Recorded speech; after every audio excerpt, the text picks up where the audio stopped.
Wel, genoeg is alle. Een Jugenddank geschehen für Singen. Een Jugend is zingen, dan is sie ganz abgefällt. Ich hoffe, ich war nicht zu laut und zu böse gereden und vom Pulpit verkrüppen. Bei mir auf das Maut, die Leute, die fallen einem so ab, dass ihnen fehlt noch am Himmel hüpfen, ne? Aber wir kennen nicht, noch nicht, was da so. Ja, sehr wundervoller Abend war. Und ich freue mich, dass ich alleine hier zu reden. En mij jankert van jou en van dat thema te reden, wat zie ik weet bij God.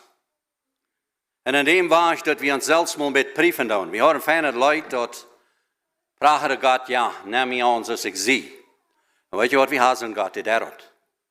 Die neemt ons karakter aan als we zijn, en dan vormt hij wat voor ons. En hij heeft van mij al goed geschaft. Weet je wat, ik geloof zo goed, hij heeft al met wat begonnen. Dat geloof ik ook. Wanneer ik mezelf becheck fleischlich, dan word ik zeggen, no, dat is nog niets goed geworden. Maar ik zie zo dankbaar dat we kunnen onderschikken. We hebben een vers in de Bijbel dat zegt, God leidt ons met zijn ogen. Zodat je hebt niet verstaan dat we worden God zijn ogen zijn en dan hij wordt checken, zoals we maar hem leiden doen met de ogen. Maar wanneer we hem juist laten doen, wer God is en waar hij is en waar hij is, dan moet hij moet je napen bij de zijnen, waar hij kijkt. Dat is wat we vandaag wel een thema van hebben. Ik wil het gleich een beetje op te nemen, zo ik wil een geduld praten, maar een beetje langer duurt als een halve stunde. Dan weer wel slijper dat ik kan door een huis voor en ik wil erin reden. Eerstens wil ik een klein beetje reden van de natuurlijke weg. Hoe kijkt God natuurlijk aan ons naam? Ik denk manchmal aan onze soort schofferie, zoals we maar niet hebben. We hebben over de wereld een goede noemen am schaffen. Even some landen wel die men niet in hebben, dat die dat schaffen doen, want het veelt het aan mensen wat dan al ver weg gaan en moven. Ik had zelfs je opdrachting gekregen, vielleicht ook den juist gekregen. Van jong, ik schafte ook alles wat ik kon. En dan zeg je, oké, dat is een kleine zijn. Ik mijn vrouw, we zijn van jong op aan bevrijd geweest. So, daar weet ik dat we schaften van jong op aan. En ik schafte ook zo dat ik niet dacht dat de wereld wordt mij doen zijn. En dat weet ook. Maar aan dat zeer schaffen word ik maar eenmaal aan, ik word die doen. Er is some kind of geest in mij wat mij schuwen deed. En zeg, du wordt niet warm zijn, dat wil ik wezen. En weet je wat, dat is niet zoals God aan ons aankijkt. En dat deed ik anderen. Ik weet niet hoe lang we bevrijd werden, vielleicht 5 jaar. Ik word maar mijn vrouw wanneer we bevrijd zijn, dat weet ik niet zo krachtig. Maar ik weet van jaren we dan weer kapot gingen, en dat we aan de 75. En daar zag ik maar eenmaal aan dat God een andere plan had als ik had. En wat kijkt God aan dat? Wel, ik heb hier gehoord in 1 Mose 1:27, dat zegt God maakt de mens arm zum beeld. En dan stelt hij hem hier op deze Eden op.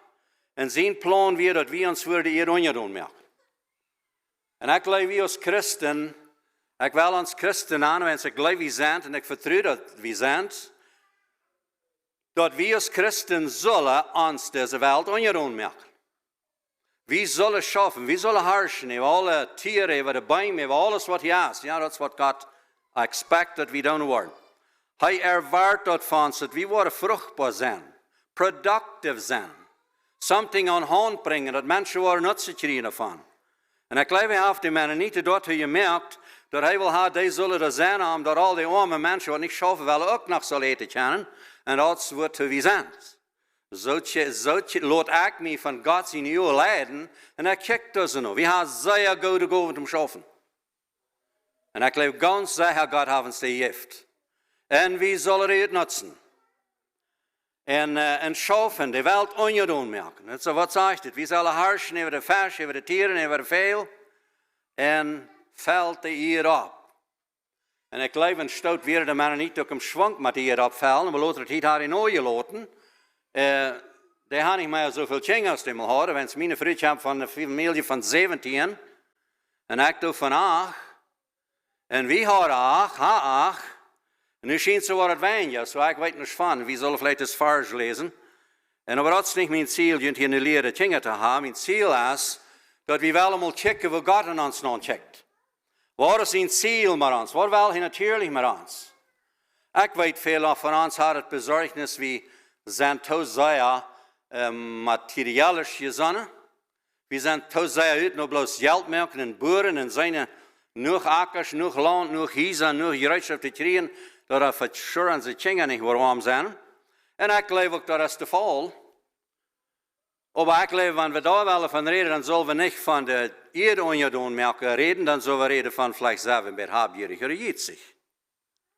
Die dingen, die worden niet uitkomen. Die willen we absoluut nog niet moeten spreken.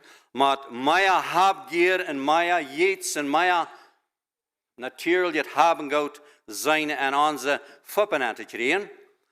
Maar ons ziel zal omdraaien dat we werkelijk willen dat doen wat God wil hebben. Omdat we productief zijn. Hij zegt in Ezra, dat is een fijne vers wat mij interessant is. Ik weet niet meer wat Ezra hem geschreven heeft. En ik weet dat meestal hem zeer veel wit geworden. En dat is dat, zeg, we zullen geld, zilver, goud, vee en goud geven, meer als naar de kerk. Ik dacht, we hadden maar trouble met niet genoeg naar de kerk geven. En hier heet zich zo, we zullen nog maar meer geven als plus naar de kerk. En dan de nächste eng zegt ook, geef geld naar God zien en wel.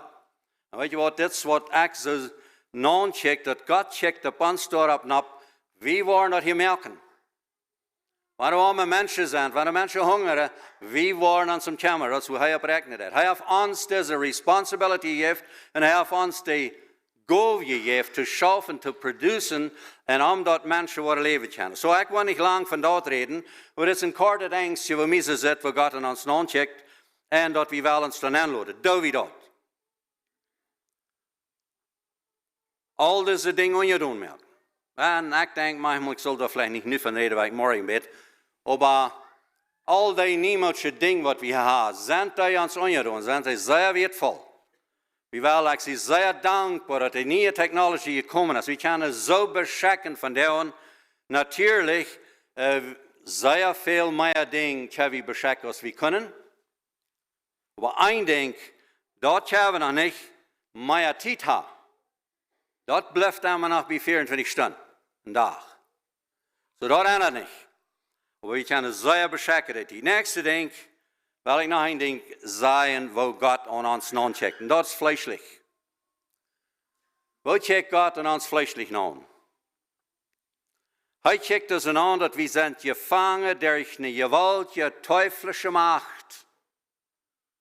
Onze zinden zijn rood. Dat is God aan ons non-checkt vleeselijk. Hij heeft absoluut geen vrede aan de vleeselijke. Anders dat een ekel. Hij heeft een grote, kunnen zeggen, hass, geen zin. Geen het vlees. Zo van wat komt dat vlees? Wat checkt God en dat aan? Dat komt van dem teufel, wat hij uit de hemel smijt. Op de zee. Deze teufel, die heeft ons vleeselijk gevangen genomen. Deze teufel, die heeft ons erklärt, Leidnis erklärt. Wanneer we worden vleeselijk denken, dan worden we zo klug zijn als God. En wat ik kan denken aan wat die slang zei te Eva door, is bloos 100% vleeselijk. Hij zei sogar nog te Eva, ja, God zei du wirst sterben, dat is niet meer zo, du was niet. En weet je wat, wanneer ik en du van der vleeselijk denken, nou dat zei was kraak. Adam en Eva sterven niet. Die leefden karak zo vleeselijk wieder als du en ik doen wanneer we vleeselijk zijn. En weet je wat het vleeselijke daar deed? Ze gingen zich versterken, want ze schämden zich. En dat is karak wat du en ik doen van hen. Wanneer we had ding vleeselijk gedaan, dan gaan we en schämen ons. En wat we dat toe doen is verzekeren dat hem diester te versterken, zoals Adam en Eva deden. En dat is waar God absoluut geen geval aan heeft. En wil ik je zeggen, wanneer je denkt aan vleeselijk zijn, en we denken vielleicht manchmal so, na ja, einer ist ja nicht ganz vollkommen. En ik weet, we zijn niet. Vleeselijk zijn we absoluut niet vollkommen. Ik wil zeggen, zijn we volkomen am diesteren. Dat is waar we zijn vleeselijk. En dat is God aan ons checkt. Bis sie dort hat Gott es dann gemerkt, dass wir fleischlich entscheiden können. Kriegt es Adam und Eva. Einer sagt mir mal, oh, er war so ein Eva, wie treu je warst. Daar we doen ik van jou niet zo'n troubles als we hebben. Maar mensen nogmaals, waarom zijn u niet true? Zelfs je denkt wat Eva deed, dat is wat we gedaan hebben. En dat is wat we fleischlich dag voor dag doen. Wanneer we fleischlich leven, jo?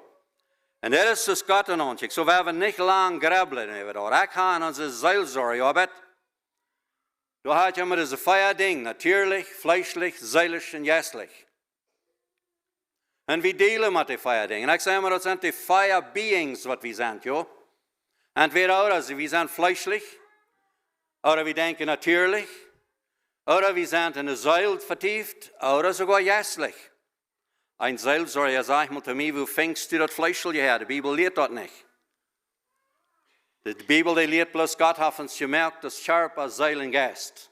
Das stimmt. Weißt du, was passiert ist? Damit wir erkennen, damit wir sehen, dass diese teuflische Macht ist gekommen, hat uns festgenommen. Und durch als Kinder Gottes, wir dealen mit dort. Wir fingen immer auch so klar, dass diese Errettung kommen hat. Wir haben diese Erlösung, wo der Teufel gebunden wird an unsere Seele, an uns Geist. Aber wo wir wirklich die Lösung haben, ist da, wo wir aus uns Körper rauskommen. Und das ist, wo die ganze Natur noch lebt. Und wenn wir nicht glauben, dass wir sind nur all an der ewigen Seligkeit, wir sind Port unter Dreck Gottes, aber diese volle Errettung kommt noch. Und du und ich haben Kampf mit das. Und das ist, wo Bitternis, wo Beleidigungen, wo Zorn, wo all diese Dinge, dort delen du und ich mit. Wir müssen immer weiter tauschen. Ich bin dull geworden, ich habe mich gehört. Und die Bibel lehrt das so klar, dass wir abpassen, dass wir nicht singen, wann wir dull waren.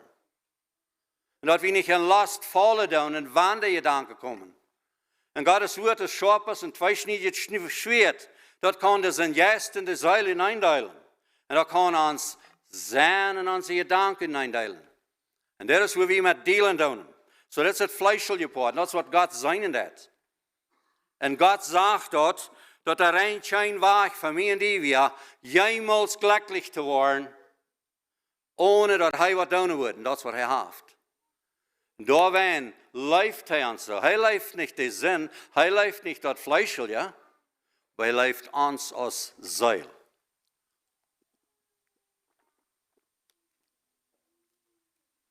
So wird ich Gott nun, wenn wir fleischlich sind, und ich würde lange eigentlich von dort reden, ich würde nicht so lange von reden, aber der Fleisch ja für kein gefallen. Römer, Kapitel 7, Paulus, der hat das so schmack erklärt. Weißt du, wie mir da mal obdacht, das ist noch viele Jahre zurück. Vielleicht 25 Jahre zurück ungefähr. Some von den Jungen waren gleich etwas lang. Aber auch wenn ich mal in die Frischen fallen, da ist, wo ich mir einmal ansehen kann, was Paulus hier meint. Ich las dat veel meer, want mij weer niet duidelijk. Ik dacht, Mensch, ik doe dat wat ik niet wil, dat wat ik wel, dat doe ik niet, en dat wat ik niet wil, dat doe ik, en dat wat ik wel, dat doe ik niet. Ik dacht, forget it. Wer kan dat verstaan? Van daarom is mij dat zo klaar. Weet je wat, het vlees in ons, dat wil dat doen wat ik kan doen als jesselige mens niet willen. En dan zit Paulus met hem van zichzelf, dat was een gezaad wat hem gebonden houdt, fleischlich, dat hij maar waren, dat deed wat hij niet wil. Krijg zo is het, wanneer we als kinderen Gottes maar eenmaal dol worden, vader, moeder, kind, wat immer, maar eenmaal als een kind Gottes, maar eenmaal dan voort hem de natuur aan, en hij deed en denkt, wat zijn zin niet wil. Aber, dat verstand heeft dat gedreven. En hier zegt Paulus, ik elender mens. Wer wordt mij nog maar loshelpen vandaag? Dan zegt ik, dank God, der Jezus Christus. Kan ik los daarvan? Wo kan ik los daarvan? Rein bloos durch deze genade. Wat Jezus gebracht heeft. Hij heeft deze zinde betoeld. En weet je, dat is mij zo interessant, dat we, du en ik, als kinderen Gottes van der en je deze Schorn van genade leven. En juist. En daar wordt geen zin aangerekend. Aber dat zegt in voorste nächste vers, in Römer 8 vers 1, daar zegt het ganz klar, du hast keine Verdammnis nicht mehr an die, was an Christus Jesus sind. wat nicht nur Fleisch leben. En weet je, dan zeg ik dit mal verstaan kan, nu vind ik er zoveel vers in de Bibel, omdat we niet meer de zin duiden doen, ja? Dat is ganz wat anderes, want we zeggen, we duiden niet de zin, als wanneer we ons hoe hebben verzündigt. Waarom hebben we ons verzündigt? Wens dat Fleisch. Römer 7 van 15 wieder zegt Paulus krijgt, also zei ik, erken dat met mijn vleeselijke mens, met mijn uiterlijke mens, kan we zeggen, duin ik de zin, en met mijn innerlijke mens, duin ik den geest Gottes. Zo hebben we twee harten nou. Maar hier krijgt de wohl wat we hebben. En ik zeg manchmal zo, en het vleeselijke poort, we hebben bloos een wohl, we hebben niet twee. Soms zeggen er zijn twee wegen, we kunnen ons wählen, entweder naar Himmel, of naar de hel. Entweder vleeselijk, of geestelijk. Ik zeg, weet je wat? We kunnen bloos één ding wählen, dat is van dem vleeselijke weg af. We zijn daar boven. Unless we entscheiden ons im Glauben, diese Gnade anzunehmen. Und das ist, woran wir sicher sind, ja, und ja, diese Gnade. Weil es kriegt da ein Wiedergehen, das seelische Part. Und ich will Ihnen gleich in ein klein bisschen, ich sehe nicht in Schrift gelehrt, ich sehe nicht weit in der Bibel gelehrt, aber mir ist es wertvoll geworden an das seelische Gemeinschaftsleben, der Unterschied von geistlich und seelisch, ja. Und ich habe das hier noch meine Ansicht noch ein bisschen uitgedeelt, eingedeelt, dass wir erkennen können, was sind die Dinge, was wir hier tun, um uns gemeinschaftlich bilden, was Gott geplant hat, für diese Erde von uns. So ich sage manchmal so, dass die Gemeinde, was hier ist, dat is een ding wat hij gemerkt heeft, wat hij gemerkt door Jezus Christus, dat we dat hier uitleven kunnen.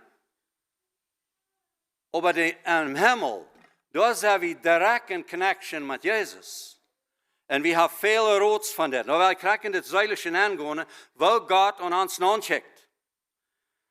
Deze zeilische gemeenschap hier op deze Erde, waar we Apostelgeschichte 2 nemen, en dat is waar de gemeente aanvangen heeft.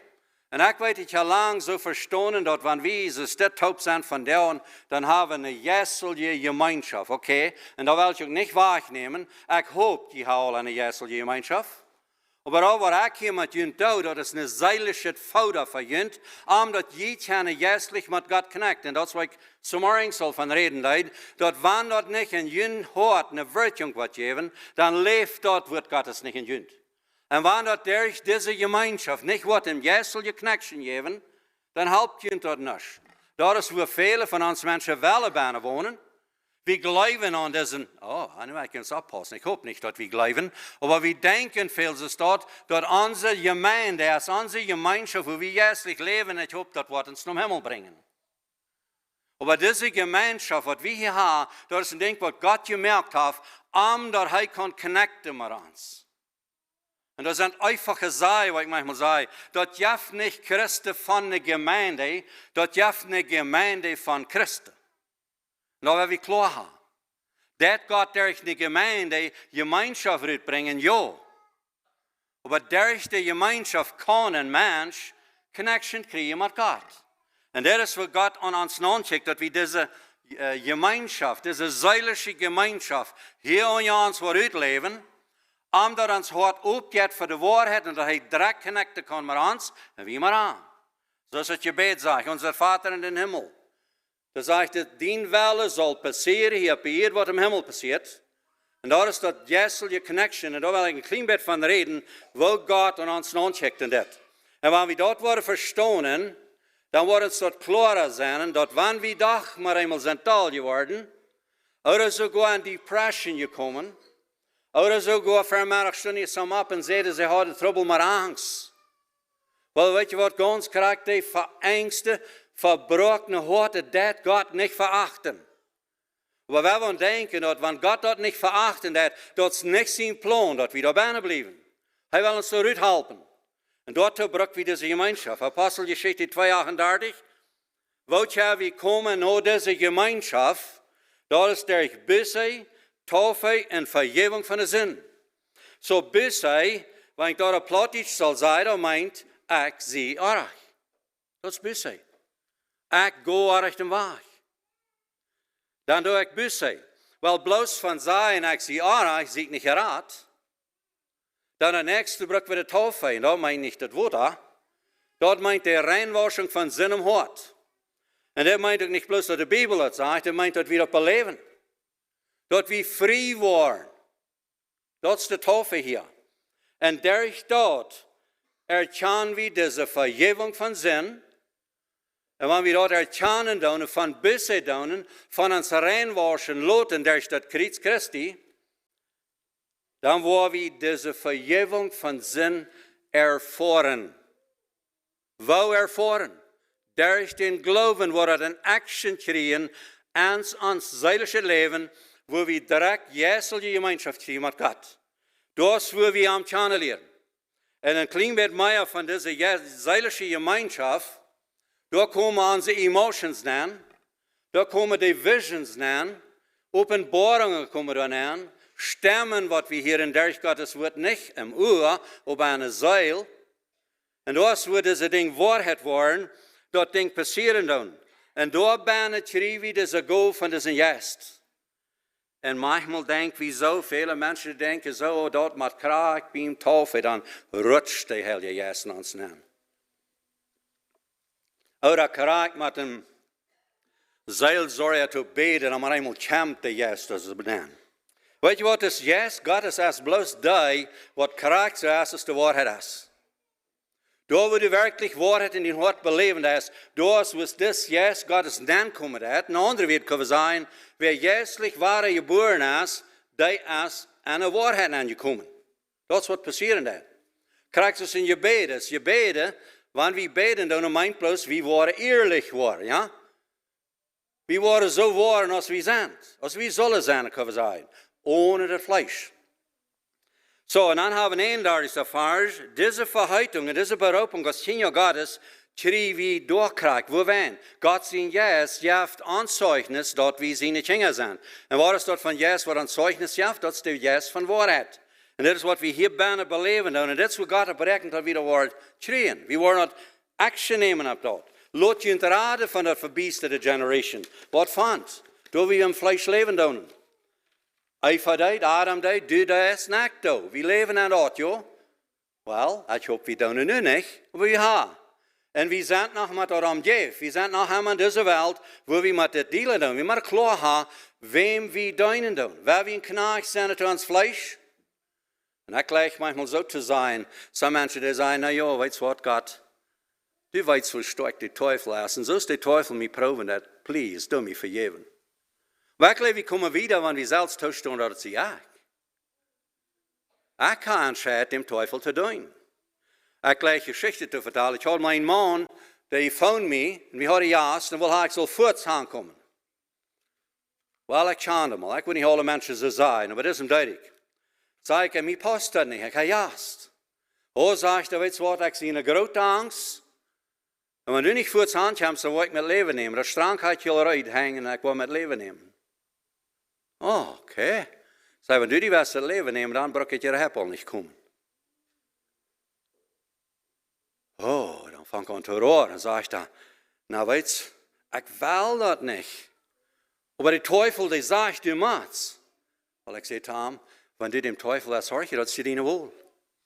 Du brauchst nicht wanneer was. En wanneer du die willst, den Teufel te doen, dan bist du verantwortlich für. Du weißt, wat meint. En dat is wat je braucht. En dit moet we toestaan. Dat ook in deze zeilige gemeenschap, dat is onze entscheidung, als we deze gemeenschap willen hebben of niet. So laat je in de raden van dit verbiesterde generation.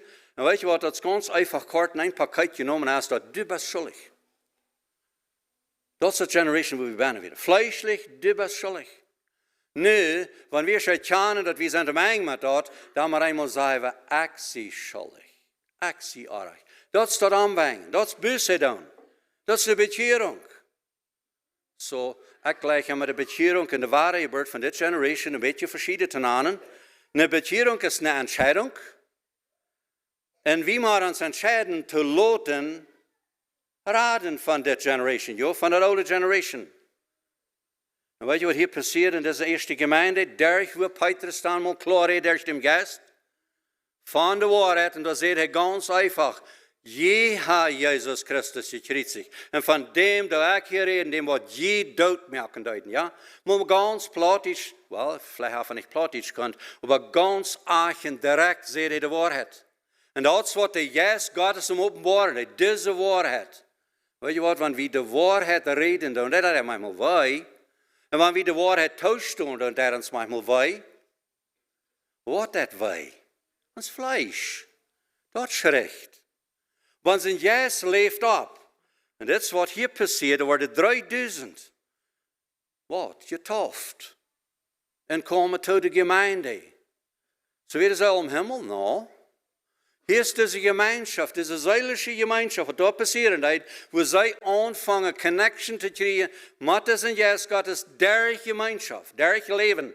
Das ist, wo Gott, so checkt Gott an uns an. Du und ich sind wert, an diese Gemeinschaft anzukommen. Sie bleiben treu an diese Gemeinschaft, sie brücken Brot und wir im Gebet. Alle werden Deib geführt, ergrepen, sag ich. En daar passeerde wonderteken. Weet je wat?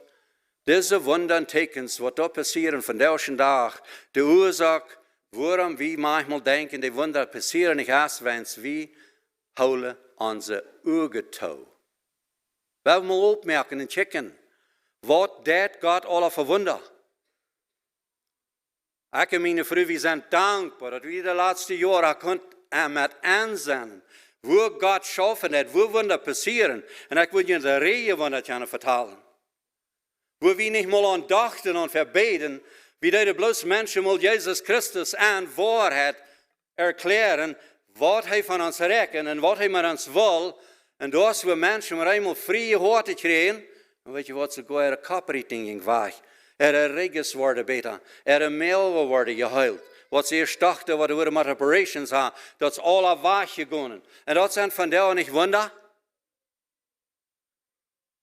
Oh, die ene wil dan weten wat van de Palenbroek staan. Die kunnen geen Wunder begrijpen. Ik kan ook niet. Maar het passeert wel.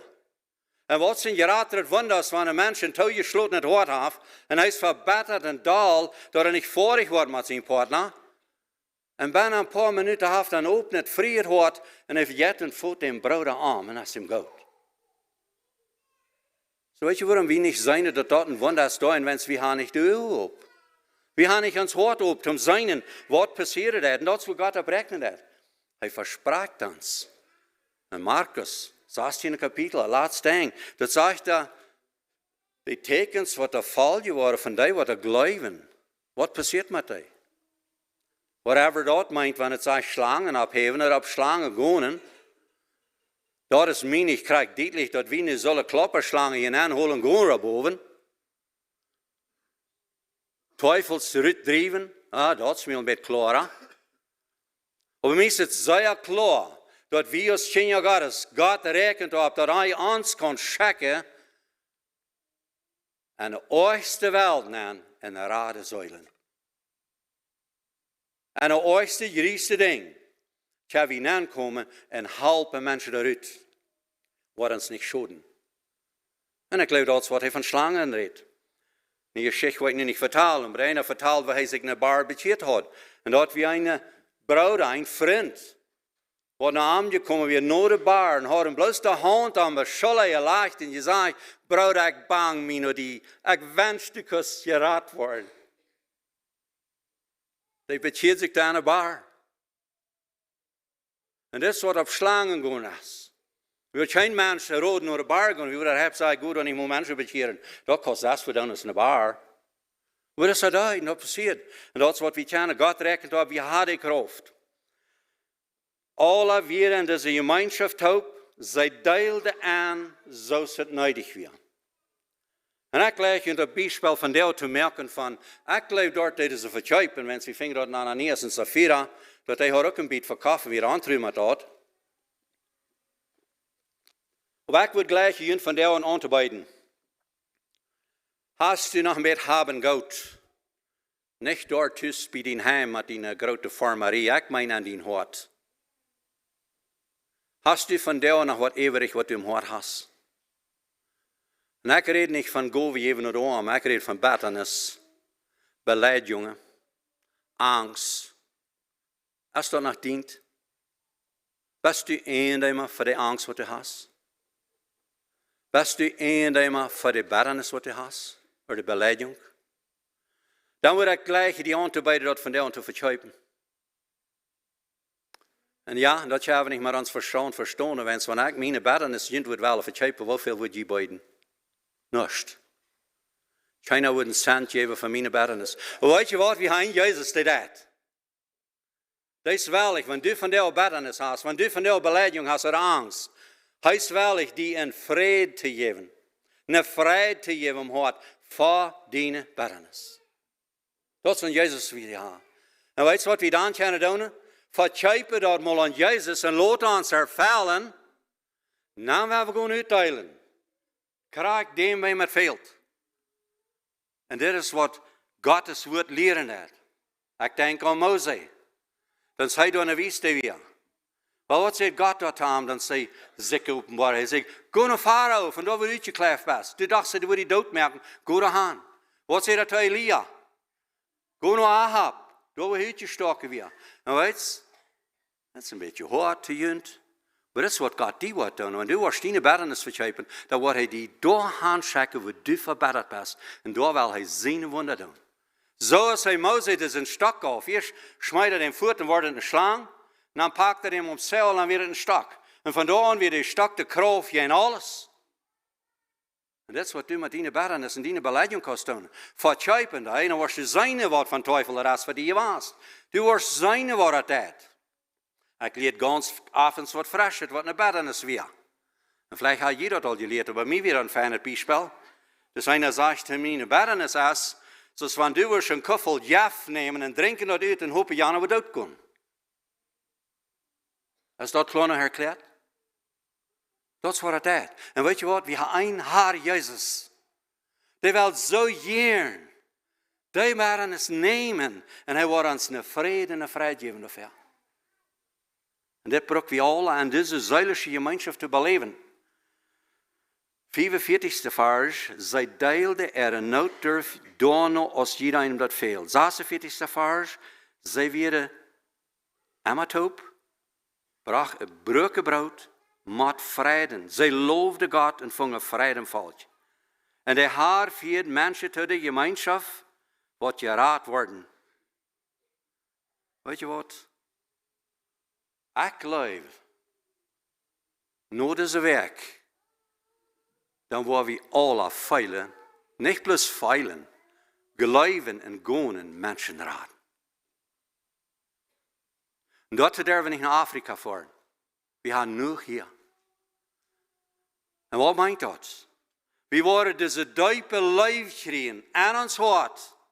Dat God oprekent dat ik wat mijn broeder, wat ik zei, wat een zin leeft, die moet ik gewoon helpen hem uit.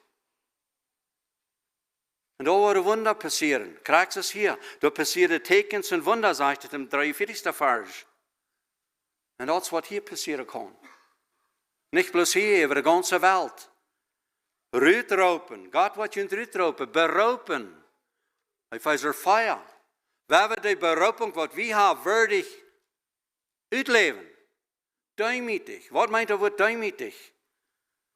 Ik weet niet een beter woord, of een betere erklärung te geven van woord duimit, als van wie ons aan die leeuwen aanstellen waar God ons heeft.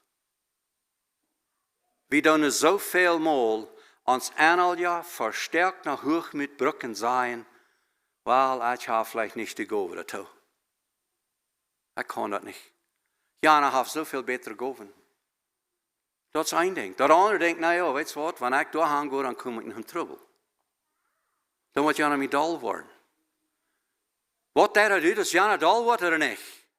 Want God is juist aan ons leeft en wie deze lijf had te Janum en wie brengen hem een pij. Wil je dol worden van hem een pij brengen?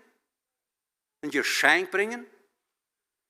Uit deze lijf wat ons van hart drijven heeft, dat is wat mensen raden heeft, dat is wat we even zijn en dat is wat God heeft berekend dat we dat worden doen.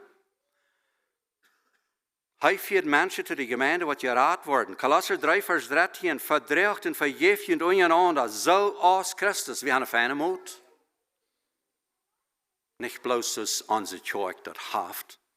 Ja, wanneer ik zo'n gedaan heb, weet je wat, mijn mama die leert mij ook afprachen gaan. Maar ik had mijn broer je beten, je zangt, en hoor je eten, dan mijn dat God doet dat God melk. Go zei sorry. Dat leert hij. Weet je wat, Christus heeft een andere weg. Als dat je zaadsproken dat we ons moeten goed zijn en traag zanken. Der gereden en zijn waar graag is. Christus heeft een weg van zich aangeven vooruit. En dat is wat mij zo zit, van wie dat worden doen, dat is een zeilige gemeenschap uiteven. Oké, dan kan ik een klein beetje reden van wat meint dat zeilige gemeenschap uiteven. Dan willen we checken, wat hebben we die uiteven, ja? Wie weet dat van deze dag hebben we zoveel van onze religieuze Mennonieten, waar wordt Jezus niet willen brukken. Want u den vrij als ze bekeerd zijn, dan slechts plaatselijk de dat toe. Maar er zijn duizend andere wegen waar we dat kunnen doen. We kunnen ons aan Heer Jezus met zo'n woord betekenen, waar mensen er harte week worden. En waar we dan checken, waar we de wijsheid brukken. En dat is de gemeenschap uiteven, ja. Nu hebben we nog kort een beetje om Jesselje aangaan. Matthäus 6, vers 10. Dien welle zal passeren hier op Jezus im Himmel. So dit is al niet bloos onze zeilige gemeenschap wat we hier hebben. Onze gemeendearbeit hier. Dit is een direct connection waar God opbrengt wat hij wil hebben. Nur dat niet je bent nou. Ja, zegt hij, ik zelfs wil mijn zaad en dien hart aanschrijven en aan dien zijn aanleiden. En ik wil dien God zijn, dus als mijn kind zijn. En ik wil je alle gaan, van kleinste van je raadsten. Zo hier is direct jesel je gemeenschap. En dit is een persoonlijke ding. Even ik en mijn vrouw. We kennen deze zeilige gemeenschap. We zijn dag voor dag taub. We vertalen van wat het gaat. We beden taub. Maar we hebben direct met God gemeenschap. Weet je wat? Ik heb veel mal. Je zegt te mijn lieve Heer Jezus. Ik leg mijn vrouw zo. Ik kan door deze zeilige gemeenschap er niet dat geven wat du kannst mijn vrouw geven. Schenk er dem grus. Dat is wat zij leven krijgt, direct van God. Zo dan gaan we ram, 1000 mijl naar haar, dan 1000 mijl naar af naar mijn vrouw, dan krijgt zij een vrede om hart. No. Niks is dat. God is hierbij en zij is doorbij. We durven niet weten naar haar. Deze direct gemeenschap. Jezus in bed is dat. Dat we hier in ander eind zijn. Zoals Christus met God eind is. En dit is de jesselige gemeenschap. En onze Vader bedt wieder dan, maar dat wel zal hier passeren zoals im Himmel. 1 Petrus 2:9.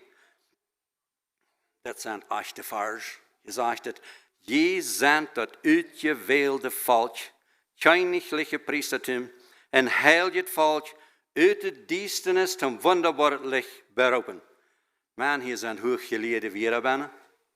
Ja, we dat begrijpen. En dit wil ik die van jou challenge. Hast du dat klaar? Dat du van dit uitgewählte volk bent.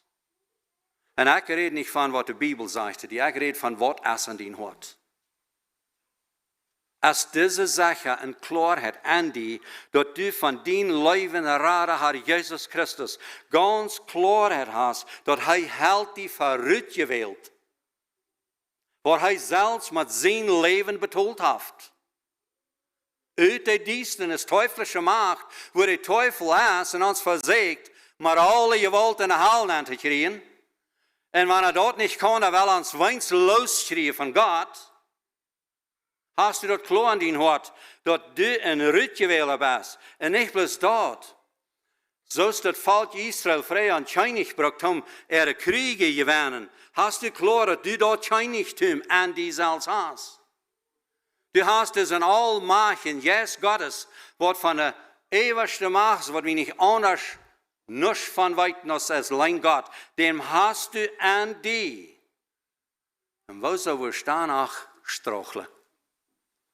Wo zullen we danach angst hebben? Wanneer du dat klaar hast. En priestertum, brukst niet gewoon om alles dan op voor het. Brukst niet gewoon naar Israël voor en aanbeden.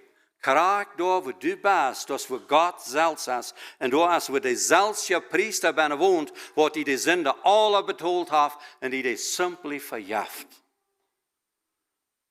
Dat is wat het is. Nou, zometeen zouden we van ons heiligen.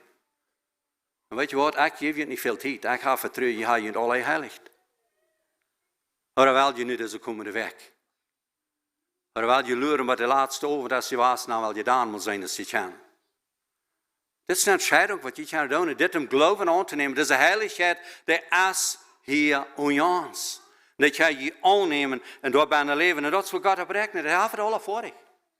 Hij zegt niet nu wat, ja, want deze ovens is voor je zijn, dan ga je dat hoor. Dat is van jou. Dit is door. En je zendt eruit hierop. Houd je het ver. Hoeveel zin wil je dan nog wel doen wanneer je hem distribueren wirst? En ik zei manchmal, het is een fijn beeld. Als een vers niet kan in de laf leven, zo kan die zin hier niet im dag leven. Waarom meen ik de licht? Dat meint de dag im hart. Maar du die klaarheid hast, dat is wat God berekent heeft, alle hier, Johannes 2 vers 19. Je wordt im tempel afbreken en hij wordt hem in 3 dagen opbouwen. Hij redt van zijn charpa, ja, die kritische wat hij daar beleven zal. Maar ik wil je van jou zijn. Dat is niet God, dat is niet Jezus, wat die Fleisch wordt doelbreken. Dat bist du zelfs. Du brauchst die Entscheidung te maken, wenn du nicht warst, hij wordt niet. En weet je wat hij wordt doen, wenn du dat is? Dan wordt hij een tempel opbouwen, wat niet meer hij gemerkt is. Dat is wat hij die wordt doen.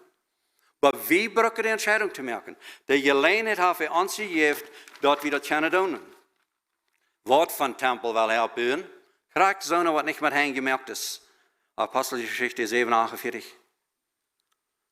Wel, zo'n mensen zeiden, dat zal nu nog mal passeren in Israël. Er zal nog mal Jezus raufkomen, een tempel bouwen, en waar we alle door gaan trekken. Ik verstoot het niet zo, ik leef de eerste gebied. Die tempel is vorig. Dat is niet meer hen gebied. 1 Korinther 3, 16, 17, weet je niet dat je de tempel zendt? Wel, ik vertrouw je weiter dat. Maar ik wil je daarna waarop wat je hast dat klaar in die hart. Maar dan leest dat in de Bijbel.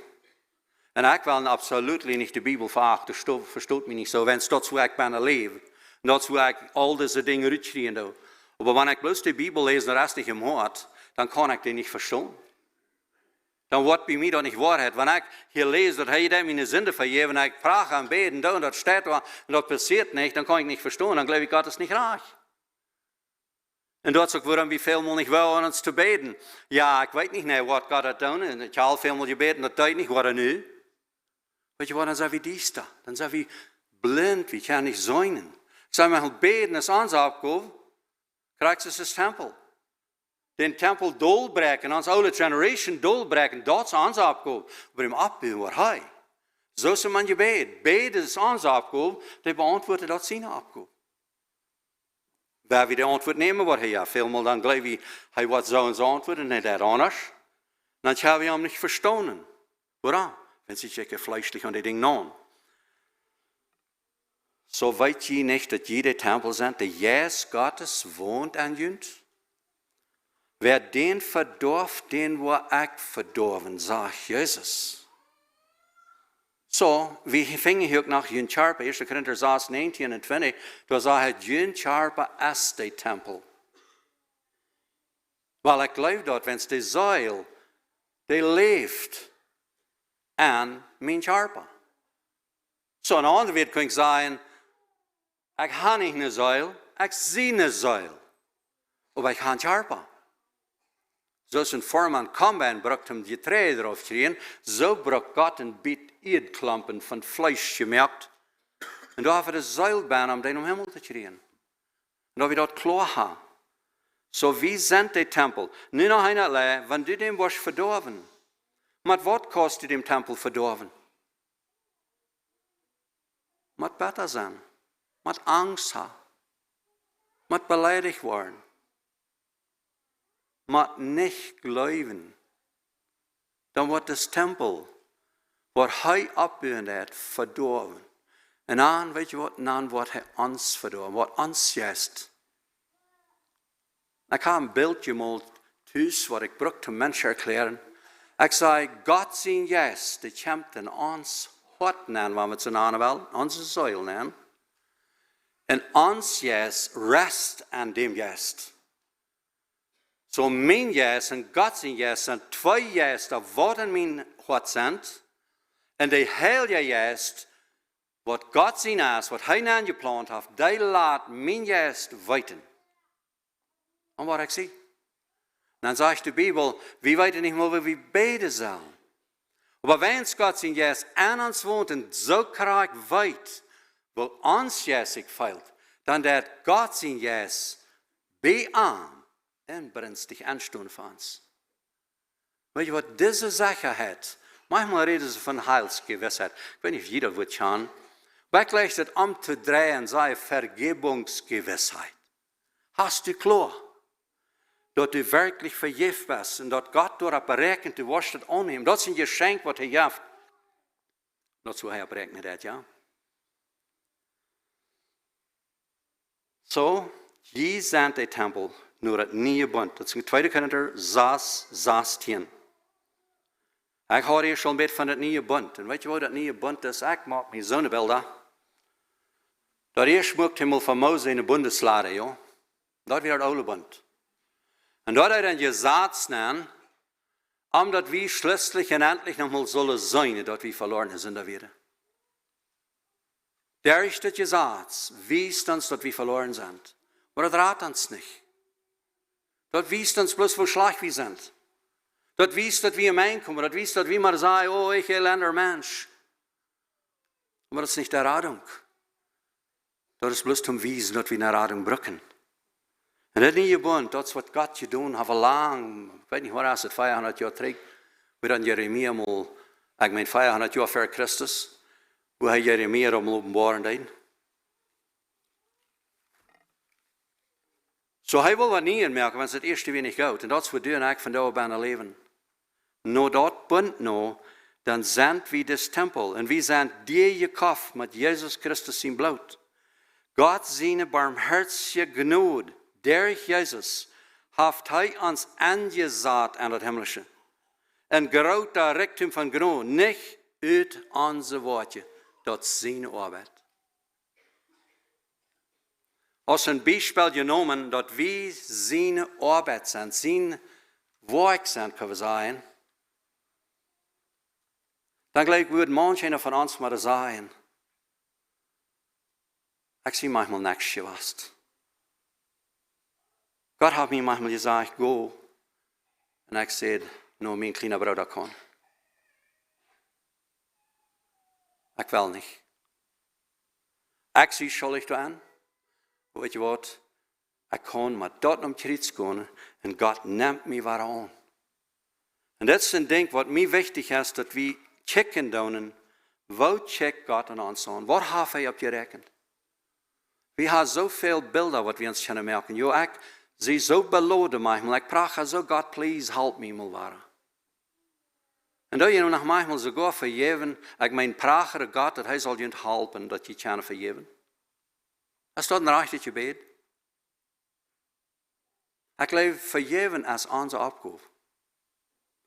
En waarom is dat onze opgave? Want hij heeft ons vergeving gegeven. Dat is niet bloos dat hij mijn domme ding, wat ik al gedaan had, hij heeft vergeven, nu kan ik vrij aan. No. Hij heeft me erveld met vergeving, dat ik kan vergeving gebruiken in mijn leven. En aan onze klas zeg ik manchmal, weet je wat vergeving meint? Dat meint, we doen een zin onactief merken. Dat is wat God deed. Hij kwam en snel dem Teufel vast, dat hij niet meer acten kon. Durch wat? Durch vergeving. En dit is wat du en ik kennen. En dat is hoe hij berekent dat we worden. Vergeef je aan. Oh, we horen dan manchmal een fijne boodschap nog, dat bloos God kan vergeven. We kennen niet. Wel, ik versta de schrift anders. Het zegt, vergeef je aan. En dan nach Matthäus 18, da sagt er klar, wann wir nicht worden vergeven, wat dan? Wordt Gott uns nicht vergeven. So hij heeft ons vergeving gegeven en hij rekent op dat we worden. Nog een vers in Hebreeën kapitel 12, vers 15. Da redet ook van dat we zullen naar den vrede trachten, ja, wel 14, 12 en 14 wordt einmal das. Dan de 15, da sagt er, en einer welchen sei, versäumt nicht die Gnade. Dort nicht eine bessere Wartel wordt abwassen en je wordt aanvrede geven. En wat zegt het er wieder? En viele mensen worden verviert worden, oder schade lijden, oder sufferen moeten, wens dat je niet de Gnade gebracht hast. En ik zeg maar, dat is de laatste zin wat we doen. We nemen nicht die Gnade an und wir geben nicht Gnade. Wo gleichst du mit einem Menschen zu sein, was die Gnade gibt? Besten betal je wordt een persoon, waarom mensen hast die wat arbeiden, ja, dan forsch mal een beetje uit, laat ze mal met rollen, ja.